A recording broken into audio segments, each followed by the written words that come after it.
Avant d'arriver à la conclusion de cette riche journée, on va encore vous demander votre attention pour une séquence de haute volée, puisque nous avons demandé au prochain intervenant de traiter d'un sujet difficile qui est la pérennité de l'âme européenne. Alors comme le sujet était difficile, on est allé chercher un docteur en philosophie, musicographe, éthiopathe, collaborateur d'Éléments, de la Nouvelle Revue d'Histoire. Il a en charge la formation à la philosophie des stagiaires des promotions Iliade. J'appelle et je remercie Jean-François Gauthier.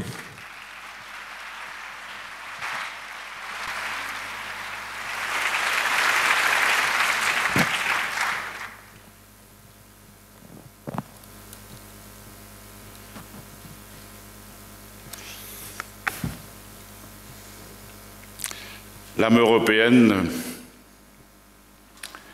l'expression peut paraître étrange, on va la simplifier tout de suite avec une vieille définition d'Aristote. L'âme, c'est la réalisation première d'un corps, qu'il s'agisse d'un corps personnel, d'un corps familial, d'un corps civique ou d'un corps national. Il s'agit toujours de la réalisation première d'un corps. Alors ce qu'on va essayer d'examiner ici maintenant, c'est comment est-ce que les Européens expriment leur corps propre. Leur âme, c'est pas une chose, c'est pas une chose de l'au-delà, une substance éthérée, une substance vague. L'âme, ça se dit à propos de l'agir, à propos de l'action, et c'est à propos de leur manière d'agir qu'il y a une permanence chez les différents peuples d'Europe. Le premier modèle dont on dispose, c'est celui qui a été travaillé par les cités helléniques. C'est un modèle qui combine tout à la fois la personnalité d'Hestia, déesse du foyer, et celle d'Hermès, qui est la divinité chargée d'organiser ou de contrôler l'extérieur de ce foyer. Hestia est la déesse du foyer, son oratoire est situé à l'entrée de la demeure, c'est dire son importance, et les enfants qui naissent sont présentés aux amis sur l'oratoire, dans l'oratoire d'Hestia, et ils ne sont pas présentés comme les enfants de leurs parents, mais comme les enfants de la maisonnée.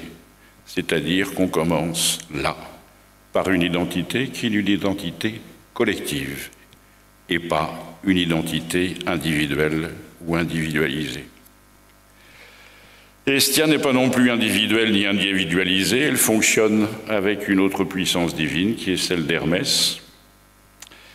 Hermès, c'est le dieu qui est en mouvement, qui ne cesse de bouger, qui montre bien que la fonction estiale, celle de l'entretien du foyer, est en relation avec la fonction hermaïque, c'est-à-dire celle de la surveillance, de la pacification, de l'exploration de tout ce qui est extérieur à ce foyer.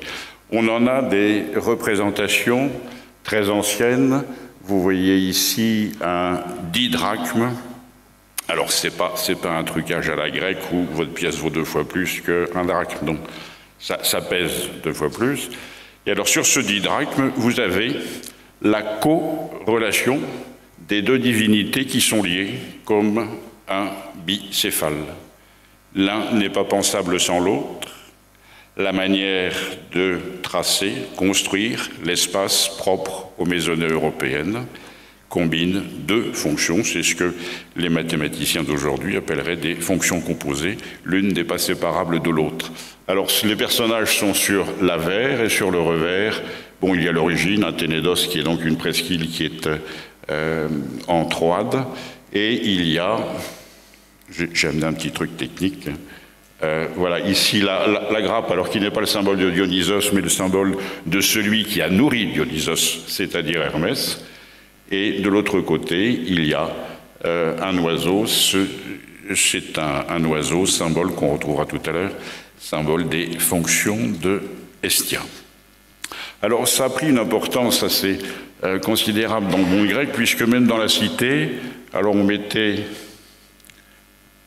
Voilà, vous voyez ici un vase qui est lui aussi un vase bicéphale, c'est-à-dire que dans la cité, dans la manière qu'on avait de boire dans les banquets à plusieurs, il y avait ces deux fonctions qui étaient réunies comme l'expression d'une seule, c'est-à-dire la manière d'exister dans son espace.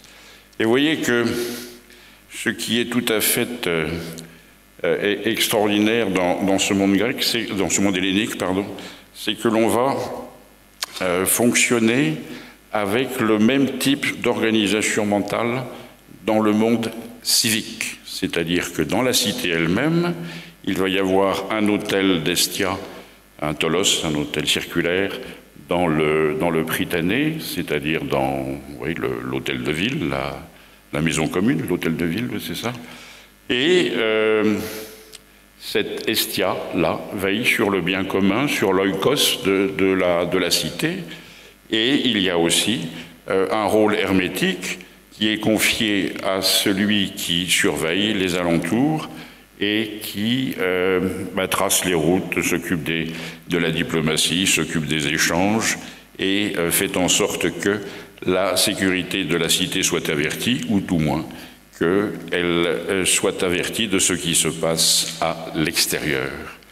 Et ces fonctions-là, ce sont des fonctions qui s'exportent, c'est-à-dire que quand Phocée va fonder des colonies, par exemple dans le sud de la France, Marseille, Avignon, Cannes, Antibes ou Nice, qui sont des colonies phocéennes, eh bien les phocéens mettent leur expédition évidemment sous l'autorité d'Hermès, mais ils conservent à bord de leur navire une flamme qui est la flamme d'Estia allumée au Prytanée, chez eux, et qui servira à allumer la nouvelle flamme d'Estia dans les colonies qui vont être fondées.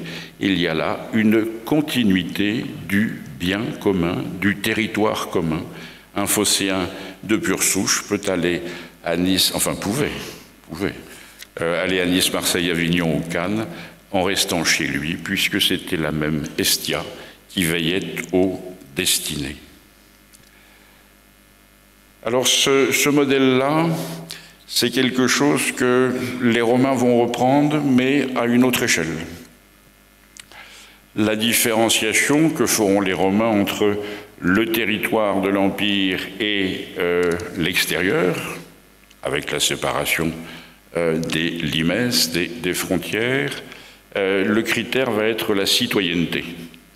Et surtout après l'édit de Caracalla de 212, qui a donné la citoyenneté à tous les hommes libres de l'Empire, la frontière était entre les régions où les hommes libres sont citoyens et les régions où les hommes libres ne sont pas citoyens.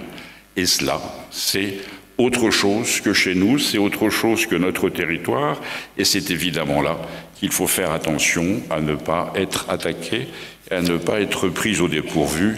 Comme vous le savez, Marc Aurèle a passé l'essentiel de son existence d'empereur citoyen à faire en sorte que, aux frontières du Nord, il n'y ait pas de problèmes qui mettent en jeu la sécurité de Rome.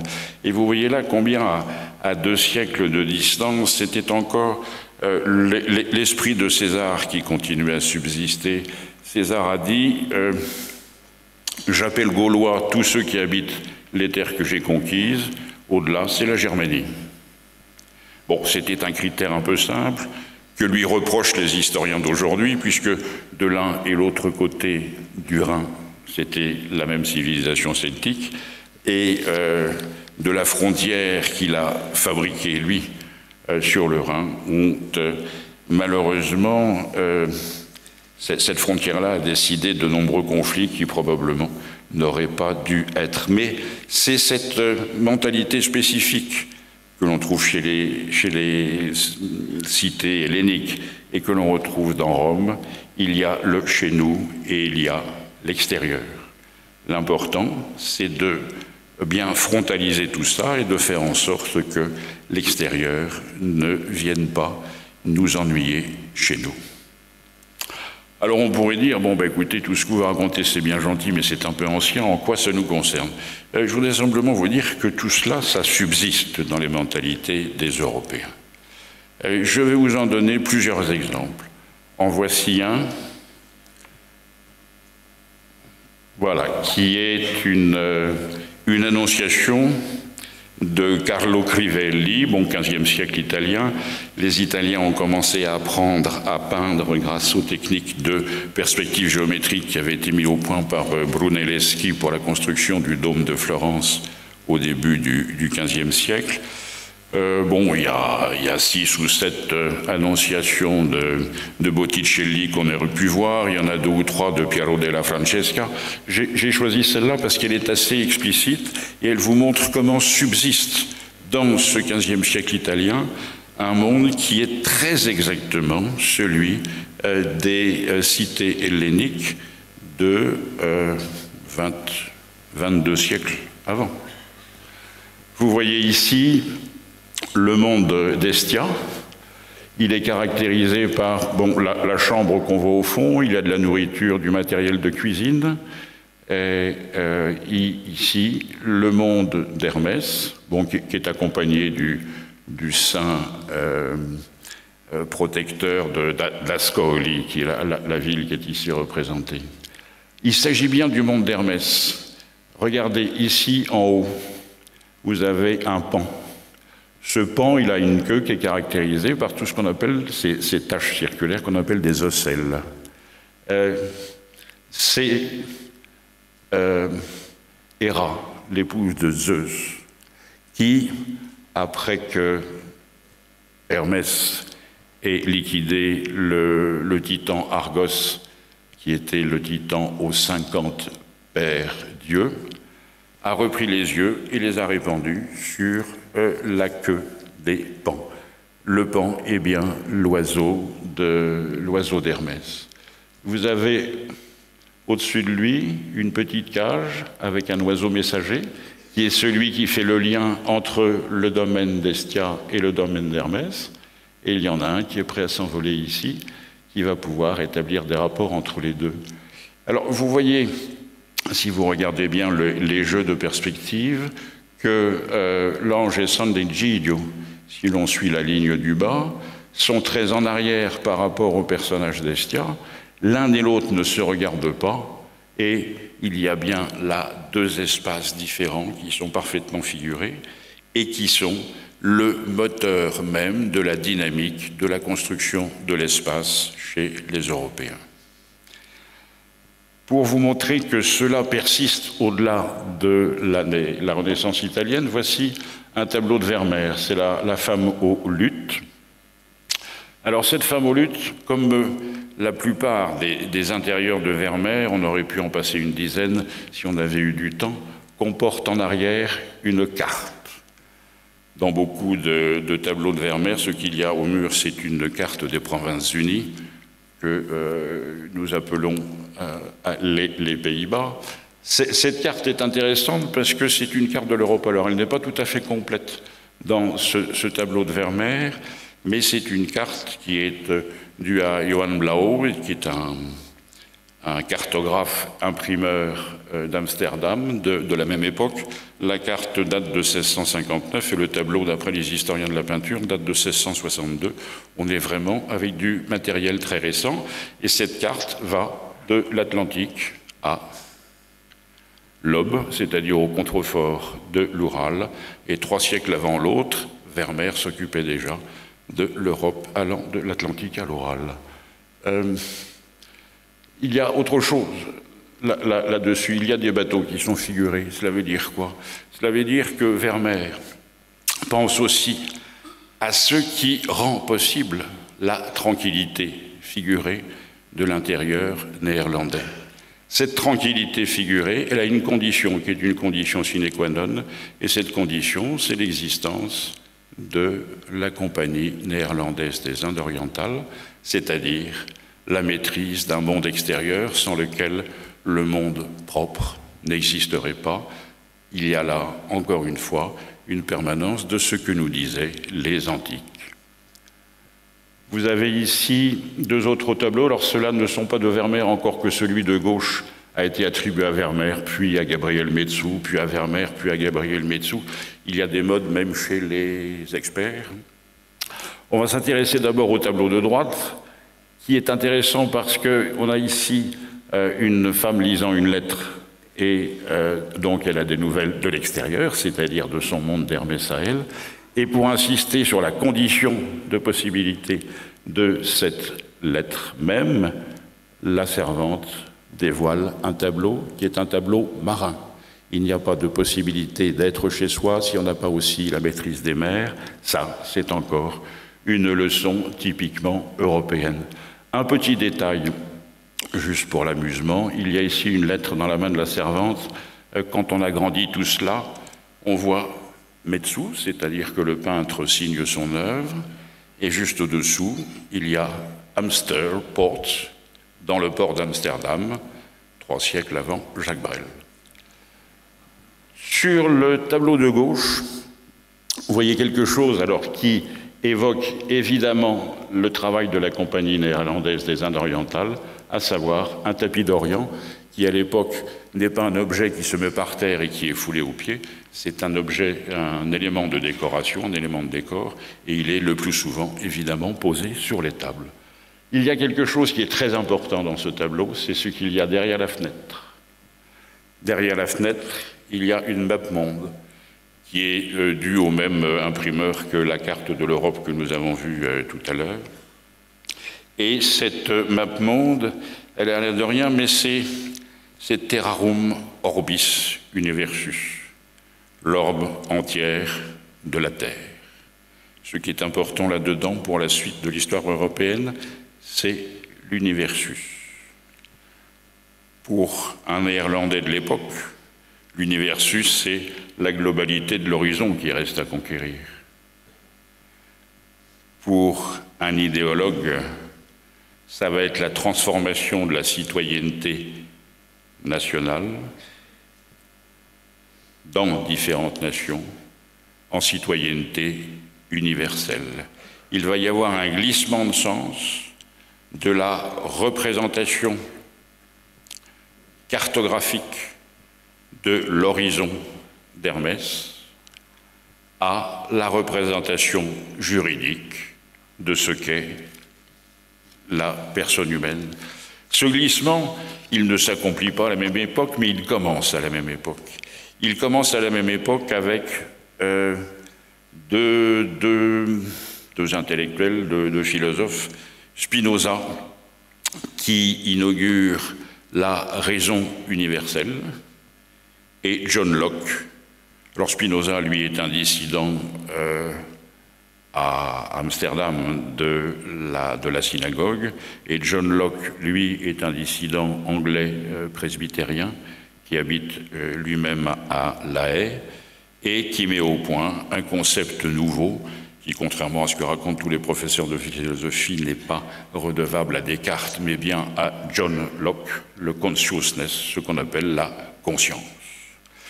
Et de glissement en glissement, tout ça va devenir ce que l'on retrouve à l'article 1 de la Déclaration universelle de décembre 1948 à l'ONU, disant « Tous les êtres humains sont doués de raison et de conscience ». En d'autres termes, tous les êtres humains sont nés à la fin du XVIIe siècle dans les Provinces-Unies hollandaises, ce qui est quand même un petit peu bizarre. Mais, bien sûr, c'est quelque chose qui prête à sourire, mais c'est quelque chose qui a énormément d'influence sur l'imaginaire, sur l'imagination.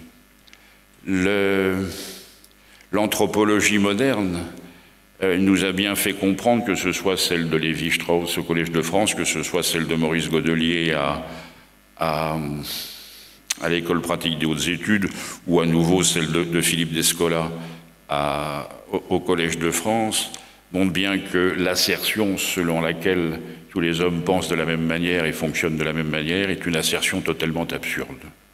Il n'y a pas de terme ni en chinois, ni en hébreu, ni en arabe pour dire ni raison, ni conscience. On est là dans des langues européennes qui appartiennent spécifiquement à la culture européenne et qui ont des usages qui sont des usages très spécifiques. Il n'empêche que, malgré l'absurdité de cette proposition, tous les hommes naissent doués de raison et de conscience, ce que Jane Kirkpatrick, qui a été ambassadrice de l'ONU, ambassadrice américaine à l'ONU sous Reagan, qualifiait de bon, c'est à peu près la contenance d'une lettre au Père Noël. Et elle était tout à fait remarquable, cette jeune femme. Alors c'est une lettre au Père Noël, mais beaucoup croient au Père Noël. Et l'universel, petit à petit, gagne les esprits, non pas comme concept, mais comme slogan revendicatif. Alors ce slogan, l'universel, pour nous, il est destructeur. Il est destructeur pourquoi? Pour une raison très simple, c'est que si l'universel est premier, la distinction entre la féminité de l'espace d'Hestia et la masculinité de l'espace d'Hermès ne tient plus debout.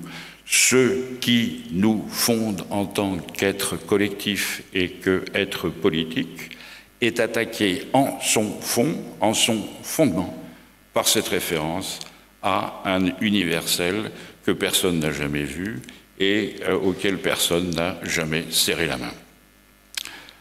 Alors, ce qu'il faut en retenir, et ce peut être, je crois, un outil à prendre dans sa besace et qui nourrit un peu les combats de chaque jour, c'est que notre identité, nos identités, à nous, Européens, sont d'abord des identités spatiales. C'est l'espace que nous habitons et que nous contrôlons qui nous permet de nous définir. Eh bien, sans ce pluriel de l'identité spatiale, parce que cette identité est vécue à plusieurs, nous risquons de voir le triomphe de l'individualisme, et ce triomphe de l'individualisme, que j'appelais aussi le triomphe du tout à l'ego, ce triomphe-là est quelque chose qui nous nie dans notre identité historique. C'est pourquoi nous avons en premier à reconquérir notre espace.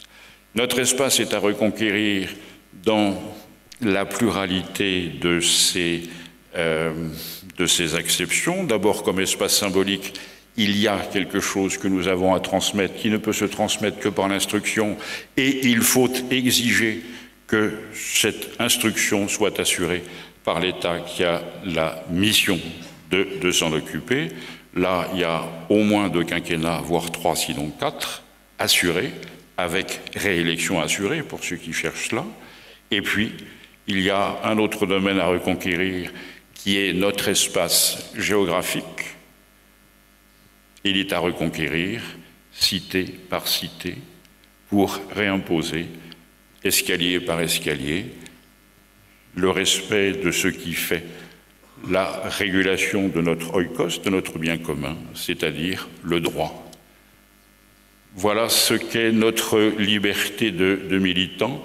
Notre liberté de militant recouvre très exactement ce que Nietzsche disait de la volonté, qu'elle doit être tournée vers la puissance. Will zur Macht.